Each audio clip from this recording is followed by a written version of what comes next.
Hi guys, and welcome to Freckle Finance. So as I said in my January update video, I bought a book and I said I was going to do a further review on it. Now, I kind of did give a gist of it in the update video that I did, but I feel like this book is really good and it is owed its own video with much more detail on what it actually covers, just so you can see if it's maybe a book you want to get. However, I did purchase this book. I'm sure you can find it in the library. It will definitely be probably available in libraries in Canada.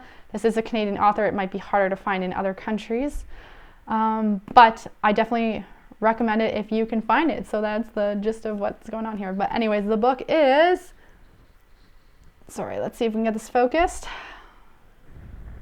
There we go. Money Talks by vaz-oxlade. So I did a review on another one of her books, and I just love her books. And if you're Canadian, you might have seen like her numerous shows that she had. So maybe you're also a fan like me. But I'm not judging her book based on the fact that I love her stuff.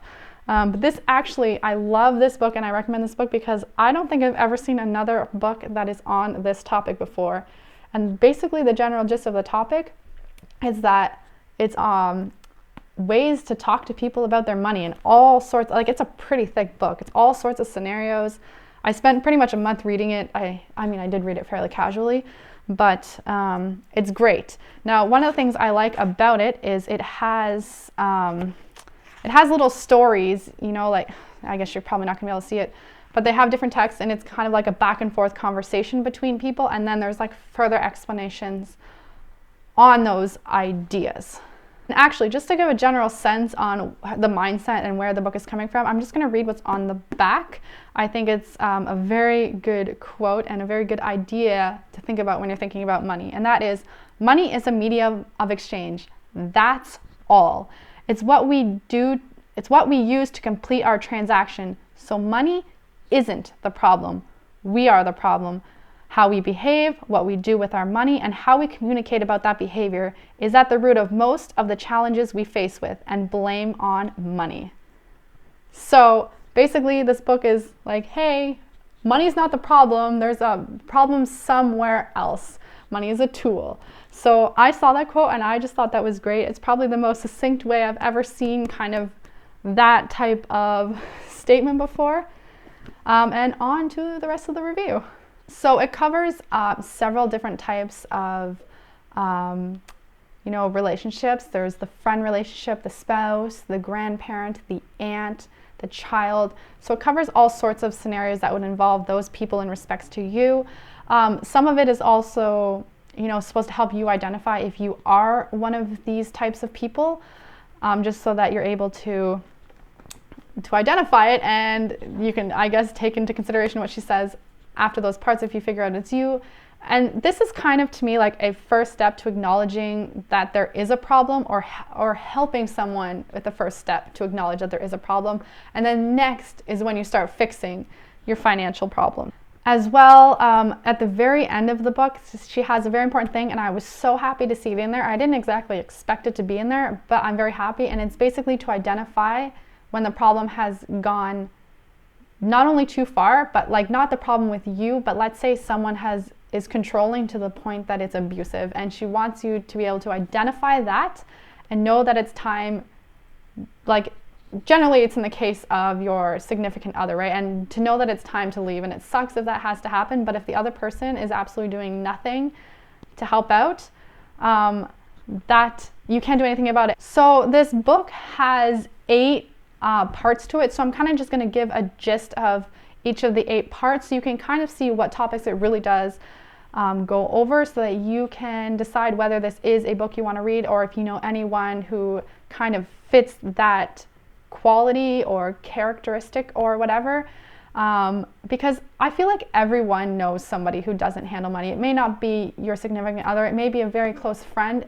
and it doesn't mean you're telling your friend what they have to do, but you're letting them know that there is a problem because, they may not be able to identify it themselves. So I feel like everyone knows someone that could be helped from using this book, or could be talked to, or just, it's going to come up probably in some point in your life, and it's good to have this book as a resource, if not in your head. If you purchase a copy, it's obviously going to be in your house. So there's that as well that makes this book great. So the first part is called like emotional hot buttons, and that's kind of bringing up a topic where you know the person is going to get very emotional about it. So one of the examples I was in there was this girl was dating a new guy, and he's really, really terrible with his money to the point that he is spending her money. I'm not sure if this is the exact scenario. It was something along the line. Genders might have been switched. I don't know. But because, you know, it was the first section and I read it like a long time ago. Well, last month. So basically, the person, the boyfriend or whatever, actually was starting to spend her money and insisting that she needed to spend on some stuff and like, oh, never paying and stuff like that. And it was kind of like, the mother was approaching the child saying, like, you know, this is what's going on. You've just started this relationship. Maybe you should assess the situation. You probably shouldn't let someone be spending all your money as well when they have a job. Like, do they have control of their finances? That kind of situations. But basically, essentially, going into a conversation knowing the person is going to be upset. And how do you deal with that? The answer is not to shy away and not have the conversation, especially if it's, you know, a family member, a close friend. You need to talk to them about these situations. Or I'm not saying you need to always get into everyone's financial business, but if they're telling you about it and you know about it, I think it's a good thing as a friend to do, to bring it up with them, obviously in a loving and respectful manner. So the second part was called changing the game. And kind of one example of what's in here is like when two families, you know, two people who are previously married or just had children previously come together and combine their lives. And, you know, someone gets more child support than the other, or this person gets child support and the other one's paying child support for their other children. And how do you come about that and make it fair? Like, this is not necessarily a scenario where anyone is wrong. It could be you're coming into the scenario and discussing it. But obviously, you know, child support is supposed to go towards the child, but is it fair if you're getting tons of child support and your children are getting all this stuff and the other two children in this household are not getting nearly as much? So I thought that was really cool. I hadn't actually thought of that scenario before it's coming up, but I could see how that would be a thing. I'm actually from a blended family, but I don't think there was any real issues with that. Like, so maybe there was, and maybe I just wasn't aware. Another example from that was, is paying 50-50 always fair? I have a video on this, so you can go and check out my perspective on it, but 50-50 may not always be fair. She discusses it. You know, if someone's making a lot more money than the other person, is it fair that the person who makes significantly less money is actually paying 50% towards the bills? And how do you approach someone about that? How do you tell your partner that you don't think it's fair? How do you talk to them and convince them, and, you know, it not turn into a huge battle and it not cause a breakup? And, you know, just these things can be very, very hard to talk about. Part 3 is breaking through denial and delusions. And this is, you know, in scenarios where possibly one person doesn't want anything to do with the finances, whether that's you that doesn't want anything to do with finances or your partner that doesn't want to do anything to do with the finances, and the other person is controlling it and you have no idea what's going on. And there's a good chance that the other person is not handling it well and you're just in your own, you or them are just in their own world and everything's great. How do you approach the other person? Or how, when you realize that you've been, you know, in this denial, do you approach the conversation to bring yourself out of denial? The other scenario would be when you just don't pay attention to your own finances and you are single, you're the only one, or someone else is that way, and how do you approach them about that conversation? How do you bring it up to them? How do you bring someone out of denial and out of their delusions that everything is going to be okay because money will always be there? That's a very big one that I hear all the time, by the way. I don't know if that quote is in the book, but I've heard that one from people, that money will come, money will happen, you can just spend and it will happen. So the next section of the book is on controlling impulses, and this is basically I think it's also partly identifying if you have an impulse control issue just by being able to read the characters and kind of the stories. The stories are very, very short, and there's several different ones for each section, but it might be able to help you identify if maybe you have a problem because you're like, hey, they're saying this person has a problem. I do the same thing. But as well, it's also how do you talk to someone you know who has an impulse control issue, but it's not just like bringing them out of the denial like it was from, the last part. It's kind of how do you talk to them and help them? What solutions can you help them come up with that will help prevent them from impulse controlling, like reducing the amount of times you go out shopping, making lists. There's certain scenarios, and there is advice specific to helping impulse control too. This is not just how to talk, it's also how to talk to someone and give advice that is pertaining to the situation. So the next section is battling selfishness, and I believe it does start by saying that you cannot make someone be any less selfish. If they're going to continue to be selfish, they're going to be selfish. You can't really change that, but you can attempt to help them. But it may not always work out the way you wanted. It may be that they're still selfish, but there is a good amount of time where people don't realize they're being selfish, and just being able to have a conversation with them and show them a perspective, and let them know that this is actually, like, sometimes if you don't speak up about something, especially, like, obviously most financial problems are within like your direct family or your significant other, so that's why I keep using kind of that as an example.